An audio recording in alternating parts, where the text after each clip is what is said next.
Sometimes we have a hard time forgiving because we're afraid that if we just forgive that person, it's like we are condoning something that we don't feel should be condoned. But you know, there's a line in the Bible that is also repeated in A Course in Miracles where it says, "Vengeance is mine, saith the Lord." And what that means from a higher perspective is that vengeance is not yours. What it means is that the universe can balance things out by itself without any help from you. The idea of looking past people's mistakes doesn't mean that they didn't make a mistake. It means that when we focus on someone's mistake, then we stay stuck in the realm of consciousness where we cannot not be at the effect of their mistake. So the idea of forgiveness is that we extend our perception beyond what the physical senses reveal to us, the way they talked, the way they acted, whatever. We extend beyond our perceptions to our knowledge, the knowledge of the heart. And the knowledge of the heart is that this person, just like you, just like me, just like all of us when we have made mistakes, our eternal essence was not uncreated in the moment of our mistake. And our eternal essence is innocence. Now, sometimes this can be difficult, but the issue is willingness. I am willing to see the innocence in this person. Course in Miracles says your good intentions are not enough. Your willingness is everything. So sometimes we find ourselves saying, I cannot see the innocence in this person. I think what they did was terrible. I'm angry at whatever, but I am willing. I'm willing to see this situation differently. I am willing to forgive. I might need a little help from you, God, in getting just that thought or that perception or that illumination that will enable me to do this, that will enable me to move beyond the realm of the mistake. But let's be very, very clear. When you do that, it doesn't just benefit the other person. It benefits you. As the best science of our day begins to uncover the mysteries, the inner workings of our universe, what they're actually doing is they're verifying and confirming what our most cherished and ancient traditions always told us.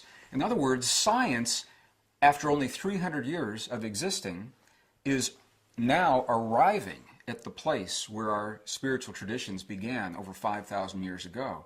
And there's some really key principles that the science is confirming, that the wisdom traditions have always told us, that make all the difference in the world in terms of how we live our lives, what kind of friendships we have, what kind of romance. Do we have money in the bank account or no money in the bank account? What's our health like? One of the most important of these relationships is that there is literally a field of energy that underlies the existence of all things. Everything is connected in ways now that we're only beginning to understand. It's not written about in our textbooks, but it is published in the scientific journals.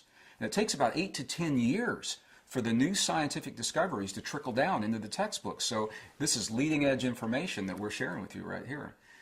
That we are all connected in ways that we're only beginning to understand, and that we are born speaking the nonverbal language of the human heart. When we have a feeling in our heart, that's the language that the stuff that connects everything understands. It's not about what we speak. So we can't say, bring me a relationship, or bring me love, or bring me money. It's probably not going to work because the field doesn't understand that. The field understands the language of the heart, and that language is a language that's based in human emotion and human feeling. And here is the key, the great secret of all ages. The key is to feel the feeling in your heart as if your heart's desire has already happened, as if it's already come to pass. So if you want that perfect relationship in your life, feel the feeling as if it's already there. Feel the feeling as if you're already nurtured, you're already loved, you already have this deep life mate that you can share your deepest dreams and desires with.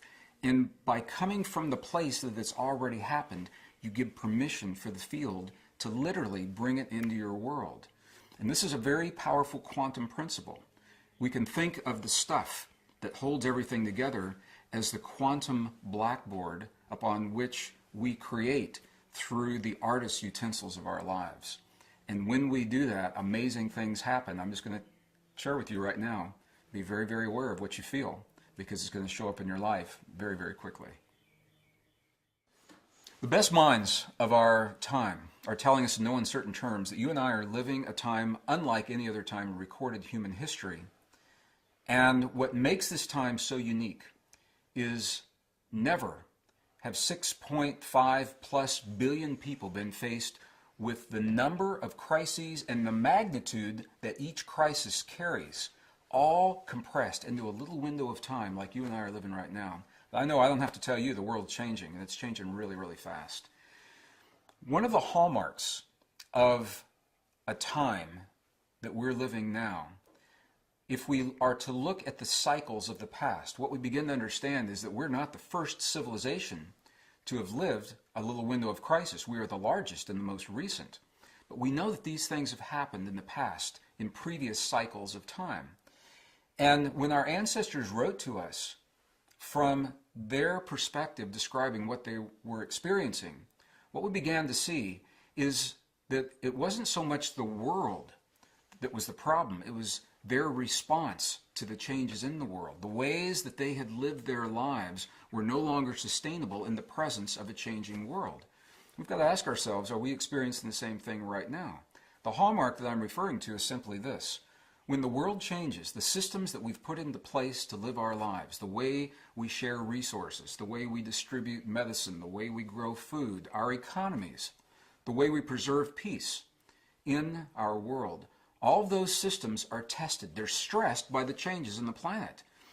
This is where it gets really interesting, because the systems that appear to be sustainable hold up pretty well through the stress, but the ones that are not sustainable are the ones that buckle and collapse pretty quickly as the world changes around them. So we look at the things that are collapsing before our very eyes today, our system of economics, the way we fuel this planet, how do we create electricity, how do we share power. And we have to ask ourselves the question and make the choice. The question is, are we at this pivotal crossroads that our ancestors have told us about for so long, number one. Number two, if we are we going to work together and try to prop up the old unsustainable ways and make the mistakes of the past, or are we willing to honor those ways of living because they worked so well, they got us where we are right now. They worked, we're here. But now we say those ways simply no longer serve us. Let's build a new world. Let's build new ways of distributing food and growing our food and economies and resources. Here's what I mean by this. An economy that is based on an ever-expanding market share cannot be sustainable. An economy that's based on one person doing well at the expense of someone else, ultimately that's not sustainable. Creating electricity and distributing it throughout the world by burning a finite source of fuel that destroys the very world that we love and cherish, that's not sustainable in the long run. All these things got us to where we are. Now, the world is changing. Those systems, those unsustainable systems, are collapsing. It's our opportunity to honor the past and look to the future. Work together as a family that we are on this planet.